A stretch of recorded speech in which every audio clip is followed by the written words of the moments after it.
Hello everyone, in this video we'll go over the Book B, Unit 12, Vocabulary Words, numbers 1 through 30. Let's get started. Our first word is audience. Audience is a noun, and the audience is a group of people gathered to see or hear something. For example, the audience laughed at all of his jokes. Whenever there is something like a concert, which is a music show, or some sort of performance, the people who are watching, we call them the audience. This is the audience at the concert. Our next word is common. Common is an adjective and it means usual or easy to find. For example, pigeons are common in our part of the country. Or snow is common in winter. When something is common, you can see it a lot. You can see it anywhere that you go. In the city, usually there are many pigeons everywhere, so they are common to see in cities. Also, in the summer, it's common for rain to just suddenly start. Can you think of any other things that are common to see or common to happen during a certain season? Our next word is competition. Competition is a noun and it's a situation where people compete, such as a contest or a game. For example, my sister won the swimming competition. And we can say contest or game or match instead of competition. When you have a competition, there's usually two people or a group of people that are trying to be the winner in something. Here, it looks like they are having an arm wrestling competition, so they can find out who is stronger. And here, it looks like a running competition to find out who is faster. So when you are in a competition, it's just like saying you are in a contest and you are trying to be the winner of something. Our next word is crowd. Crowd is a noun and it's a large number of people gathered together. For example, there was a crowd at the baseball game. When we use the word crowd, I want you to think of a place that is very full of people. Maybe this place is not always full of people, but suddenly there is a large crowd. For example, here is a store, and as you can see, there are many people in the store. So I can say there was a crowd of people in the store. Or on this busy street, I can say there was a crowd of people walking down the street. Do you know of any places near where you live where there's always a crowd of people? Our next word is defiant. Defiant is an adjective, and a person who is defiant shows no respect or refuses to listen to rules. For example, defiant students will be sent to the principal's office. Someone who is described as defiant, because remember it's an adjective, so we can use it to describe a person. A defiant child does not want to listen to what their mom is saying or does not want to follow the rules in school. As you can see, being defiant is not a good thing. It's a negative thing. Our next word is earn. Earn is a verb and it is to receive something because of hard work or good behavior. For example, he earned that award through a lot of effort. When you earn something, you get something because of your hard work. It can be something like money. Maybe you worked hard at your job, so you earned more money. Or these children here are working at a car wash, so they can earn some money. It doesn't only have to be money. You can earn things like an award, or you can earn maybe a toy from your mom or some other special prize. The only thing that is important is that when you earn something, you work hard for something. Our next word is escape. Escape is a verb and it means to get free from something, to get away. For example, the prisoner escaped from jail. Here we have a prisoner and he's going out through the window. He is escaping from jail. Or the dog escaped out the front door. Sometimes people who have dogs have to be more careful because if they open their door without checking behind them, their dog might try to run away. So they can use this sentence, the dog escaped out the front door. Or in this picture here, you can see the people are escaping from the fire. It looks like there might be a fire inside, so they need to escape. They need to get out. Our next word is fragile. Fragile is an adjective, and we use it to describe something that's easily broken or something that is delicate.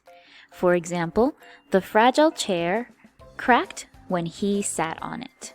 So this chair was very easy to break. It was fragile.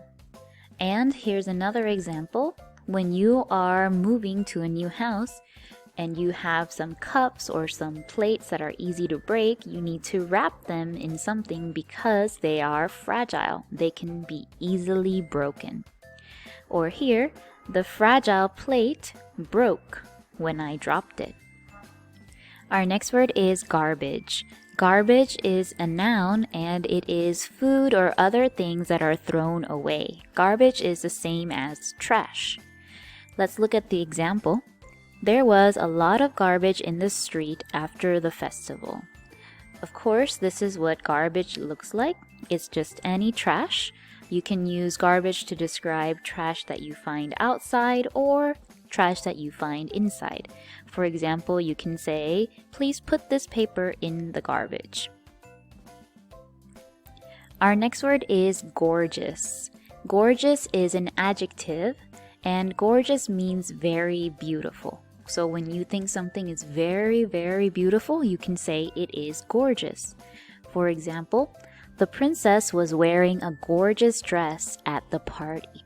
Just like this picture here, you can see this girl is wearing a very beautiful dress. So I can say she is wearing a gorgeous pink dress with flowers on it. Or I can say I saw a gorgeous necklace at the store. Our next word is hilarious. Hilarious is also an adjective, so we can use it to describe a person or something that is happening, and it means very funny. For example, we all laughed at the hilarious story. Do you think that this video is also hilarious? It shows the dumpling getting stuck on this paper, but someone drew a face and some arms on it, so it looks as if the dumpling is trying to not get eaten. I think that this picture is hilarious. Do you agree with me? Or if not, what are some things that you find hilarious? Our next word is honest. Honest is an adjective, and honest means saying the truth. Someone who says the truth is honest. For example, the honest students didn't cheat on the test. And the antonym of honest is dishonest.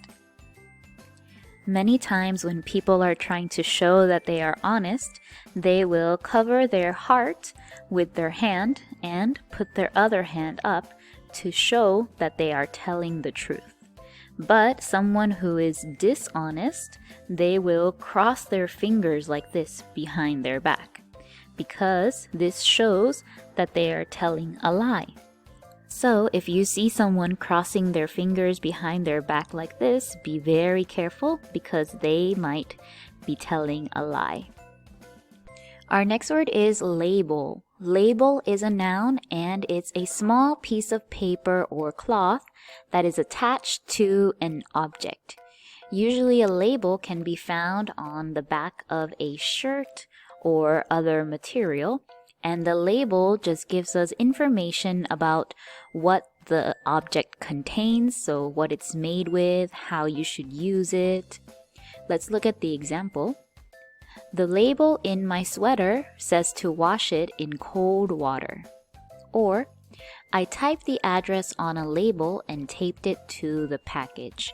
So anything that gives us information about something, we can call it a label. In this label, it says that you can only dry clean this shirt and you should not bleach it. So this label is giving us information about how we should use it.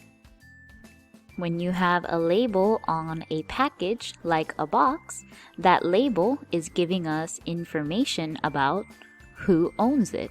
Who should this box go to?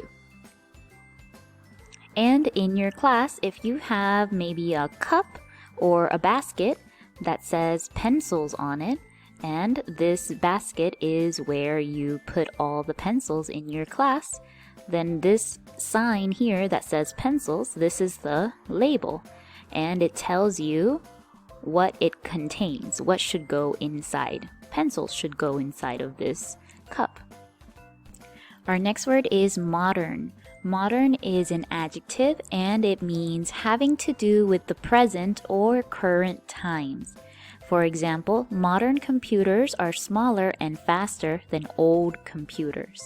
I have some pictures here of modern things and older things. So the first one here is a phone.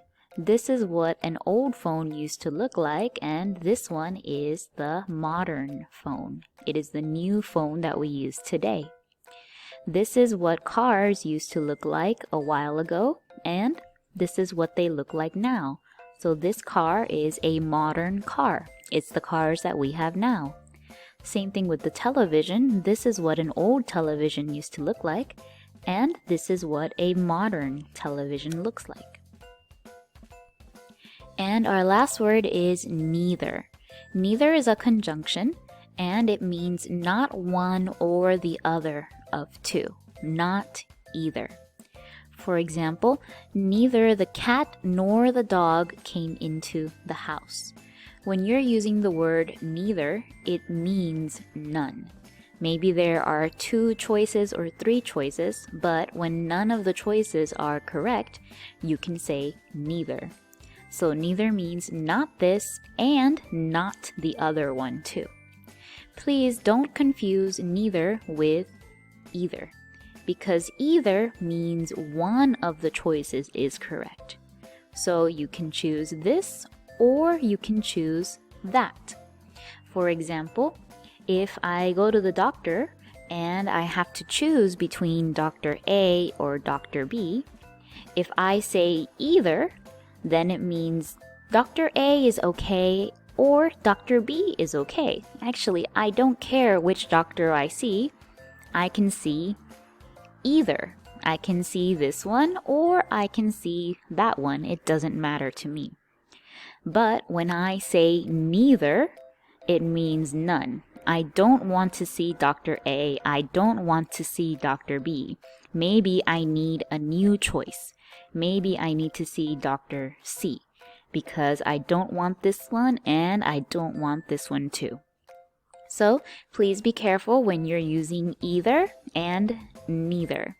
You can remember it by the N. Just think about the N meaning no or none to help you remember that neither means none. Obedient is an adjective and it means likely or willing to obey rules or orders.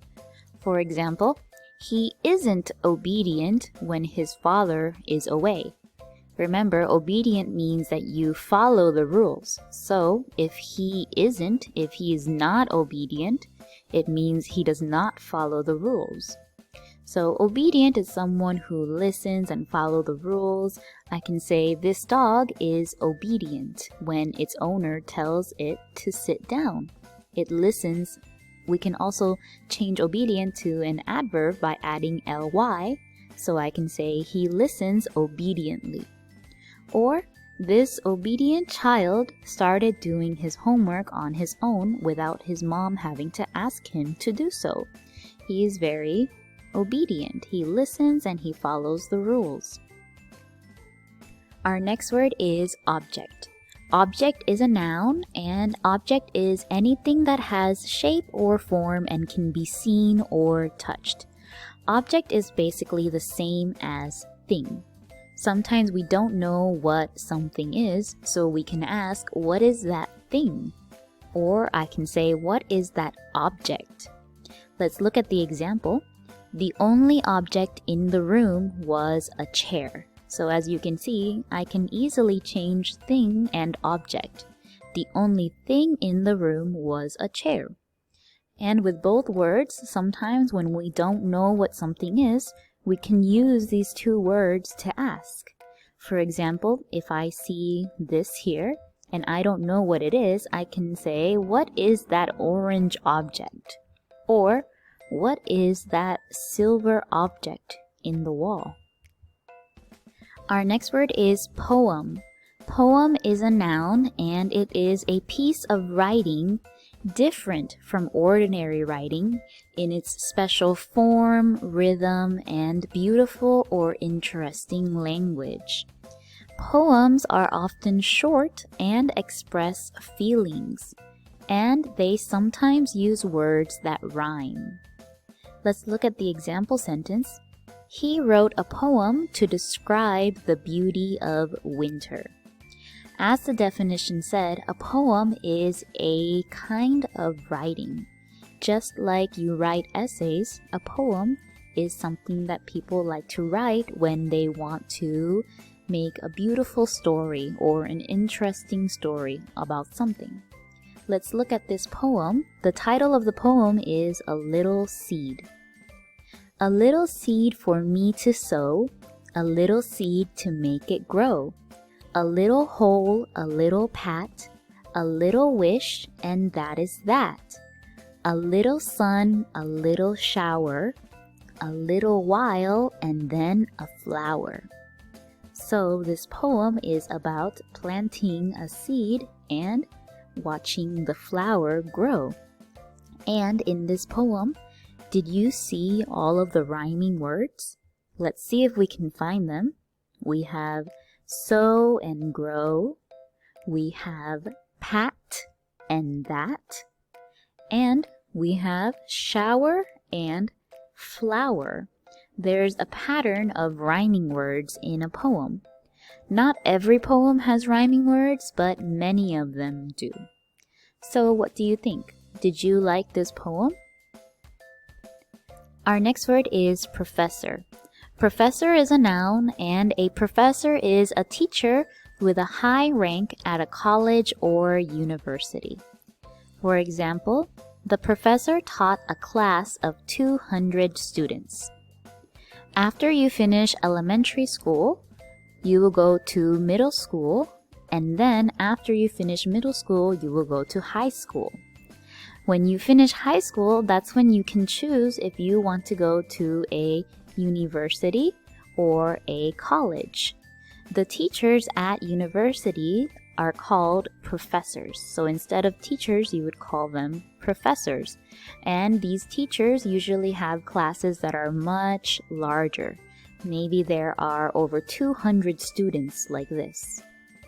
Also, a professor is different from a regular teacher because a professor usually knows much more about a certain topic. And professors usually have some special topic that they teach. For example, there can be a math professor or a science professor or an English professor, and they teach only those things. Whereas regular teachers usually teach many different subjects, not only just one.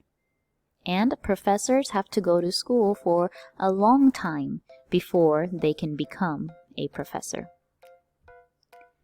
Our next word is react. React is a verb and it means to act in a particular way because of something that happened. For example, Sue reacted calmly when she heard the bad news. React means what you do after you hear something. For example, if you see something scary, you might react like this baby. The baby was happy, but then suddenly it saw something and it made this scared face. So he had this reaction. Or, how do you react after you eat lemon? Do you react in the same way as this baby here? You can form a sentence like this. I react blank when blank. For example, I can say, I react quickly when there is a fire. or I react calmly when I hear bad news. Our next word is select. Select is a verb and it means to choose or pick. For example, please select the song you would like to play. Or if you are at an ice cream store, you need to select which ice cream flavor you would like to eat. Our next word is sniff. Sniff is a verb and it means to take in short breaths of air through the nose that can be heard. For example, his cold made him sniff through the whole speech. When we're sick and we have a cold, your nose usually makes a sniffing sound like this kind of sound. That is a sniff. Or sniff can just be when you are smelling the air, like this dog is sniffing something in the air. Or this man is sniffing the flower. Our next word is specific. Specific is an adjective and it means certain and exact. Specific is used to talk about one thing and not the others. For example, the office is only open at specific times. If this is your office, then the times that it's open, these are the specific times. That means it's not open at other times, it's only open during these times. These are the specific hours. Or, let's look at the next example. You need a specific medicine for that disease. When you take medicine, there are many different kinds of medicines, and each medicine has a specific use. There are some medicines for when you have a headache.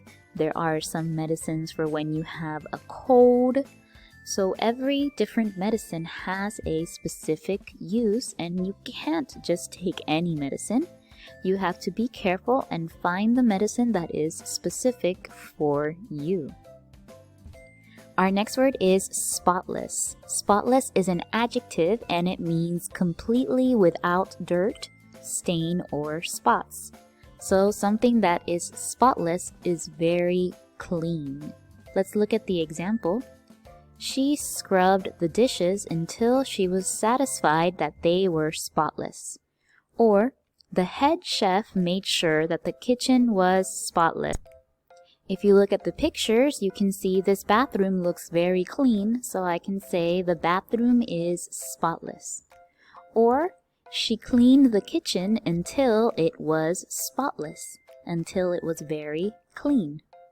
Our next word is stable. Stable is an adjective and it means firm or steady, not likely to move. Something that is stable does not easily move. For example, the table is not stable because one of its legs is too short. Have you ever sat at a table that was always moving from side to side because it was not stable? Or let's look at these pictures here. If you make something like this using your blocks, do you think that it will be stable or not? I think that this would not be very stable. And this man here, he is trying to stand on this half ball, but it is not very stable. So this is a good exercise because he has to be very careful with his balance in order to not fall off. Can you think of any other things that are stable or maybe not stable? Our next word is steep. Steep is an adjective and it means having a sharp slope. For example, we got tired walking up the steep hill. Something that is steep just goes straight up with not much of a sideways angle. If I look at this mountain here, the first part of the mountain is not very steep, so I can say it is gradual. Gradual means it slowly gets higher and higher and higher and higher. But when something is steep, it doesn't slowly get higher, it just suddenly goes straight up. So this is what we can call steep. And we usually use steep to describe mountains, the side of mountains. Our next word is strength. Strength is a noun and it is the state or condition of being strong. If you are strong, then you have strength. Let's look at the example. He had no strength after his illness. After you are sick, you feel very weak. So you can say that you have no strength. Or, let's look at this ant here. Do you think this ant has a lot of strength or a little bit of strength? Ants have a lot of strength because they need to lift things that are much heavier than they are. And it takes a lot of strength to lift something heavy like these weights. So I can say this man has a lot of strength. Be careful when using strength and strong. For strong, you can say I am strong, or he or she is strong. But for strength, this is something that we have. So I have strength, or she has strength. Strength is something that you already have, and strong is something that you are. Our next word is tradition. Tradition is a noun, and tradition is the beliefs and ways of doing things that are passed down from parents to children. Let's look at the examples. Many people celebrate holidays by carrying out old family traditions. In this sentence, carrying out doesn't mean that they really carry something. It's just the same as doing. So people celebrate some holidays by doing some family traditions. Or, having a large feast on Christmas morning is a family tradition. This is something that the family always does. So a tradition is something that people do often. Maybe they will do it one time a year, or maybe they will do it every month, or 2 times a year. Anything that you continue to do over a long time is a tradition. Of course, on Christmas, one of the traditions is that people exchange gifts. They give each other gifts. But a tradition doesn't only have to be on a holiday. A tradition is just something that your family does together. So, one of your family traditions maybe can be that you bake cookies with your grandma every month. And you've been baking cookies every month for a long time. So after it's been going on for a long time, that's when we can call it a tradition. Our next word is vast. Vast is an adjective and it means very large in size or area. For example, they drove past vast fields of corn. This is what a field of corn looks like. And as you can see, the field goes on for a very, very long time. It's very large. So I can say this field is vast. Or I can say the desert or the ocean is vast. It almost looks like it never ends. So when something looks very large, we can call it vast. But be careful with this word vast because most of the time we use it to talk about a place, like the desert or the cornfields. We don't really use it to talk about a building or an animal. So remember, vast can be for the area of a place. And our last word is vote. Vote is a verb and it means to express a choice in a group decision. For example, my brother is too young to vote. I voted to watch a movie instead of having playtime. When you are in class, maybe your teacher might give you the choice of watching a movie or having playtime. And how does your class choose which option they want to do? Well, one of the ways that you can choose is by voting. So the people who want to watch a movie will raise their hand first, and then the people who want playtime will raise their hand second. And whoever has the most hands is the winner. That is what we call a vote. And many countries vote to pick their leader. So they will have two different people on their ballots. The paper where they vote is called their ballot. And then all of the people in the country will choose which person they like more. And the winner will be the new leader. That is called voting. And that's all for this video. We went over the Unit 12 vocabulary words. See you next time.